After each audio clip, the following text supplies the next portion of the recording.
Salut, moi c'est Yannick et avec ma communauté Instagram, on s'est lancé un défi ce mois-ci, celui de trouver la meilleure galette des rois de Bayonne, Anglet et Biarritz. Tu nous suis ?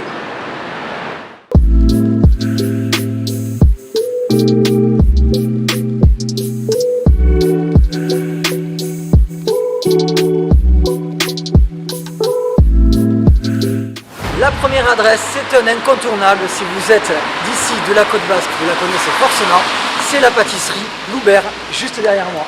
On y va.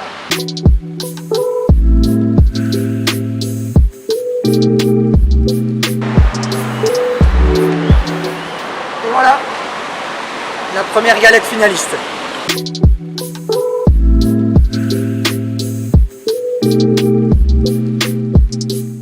Voici toujours à Biarritz, mais cette fois-ci on a quitté le centre-ville pour venir au quartier Saint-Martin, au Fournil de la Baleine.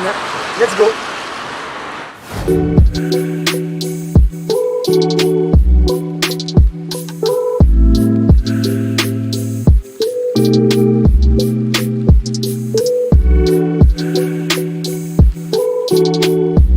Nous voici maintenant à Bayonne pour aller voir la troisième galette finaliste, ici même, chez Mocoffine.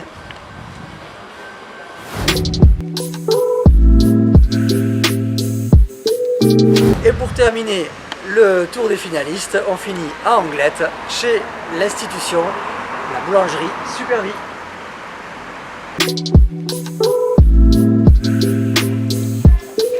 Et voilà les galettes. Bon voilà, on a fini le tour de nos 4 boulangeries finalistes. Donc il y avait la boulangerie Loubert à Biarritz, le Fournil de la Baleine à Biarritz, la boulangerie Supervie à Anglet et Mocoffine à Bayonne.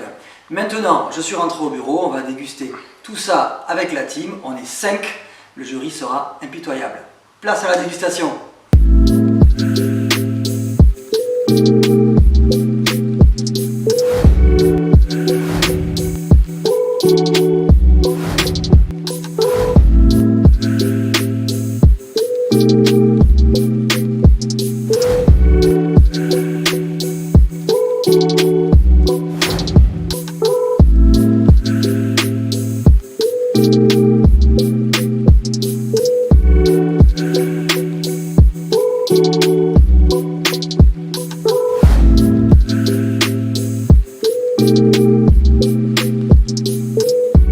Et le gagnant est Loubert. Alors maintenant que vous connaissez le nom du vainqueur, je vais quand même pas vous laisser partir comme ça parce qu'en réalité tout ça bien sûr est très subjectif et pour tout dire ce sont 4 finalistes, donc 4 excellentes galettes, les 4 avec leur propre qualité. Je dirais que l'avantage de Loubert c'est que malgré son physique, c'était pas elle qui payait le mine au départ, elle nous a surpris par sa légèreté, par son équilibre dans la recette. Néanmoins, les autres avaient tout aussi leurs points forts. Le Fournil de la Baleine avait une cuisson un peu moins prononcée et un petit peu plus une note alcoolisée sur le rhum. Donc ça peut plaire à certains parce que vous avez été beaucoup à me la suggérer en commentaire sur Instagram. Après, la galette Mocoffine était magnifique. La fève et la couronne sortent carrément du lot. La cuisson, la qualité du feuilleté est juste magnifique. À la découpe, elle se tient très bien.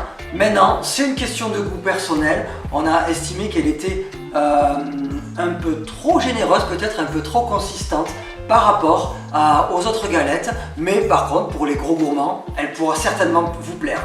Et enfin, Supervie, celle d'Anglet, un équilibre aussi très intéressant, mais pour la peine un peu plus différent des autres, puisqu'on ressent pas le rhum, contrairement aux 3 autres où il y avait la note de rhum, et on ressent un peu moins aussi la note d'amande. Donc c'est une galette qui se détache un petit peu des autres, mais que certains ont classé parmi leurs favoris. Donc vraiment, je pense que le mieux à faire pour vous faire votre propre idée, c'est d'aller les goûter. Et bien sûr, n'hésitez pas à me suivre sur les réseaux sociaux, en particulier sur Instagram, où tous les jours je vous donne des conseils food, mais aussi voyage et lifestyle. À bientôt!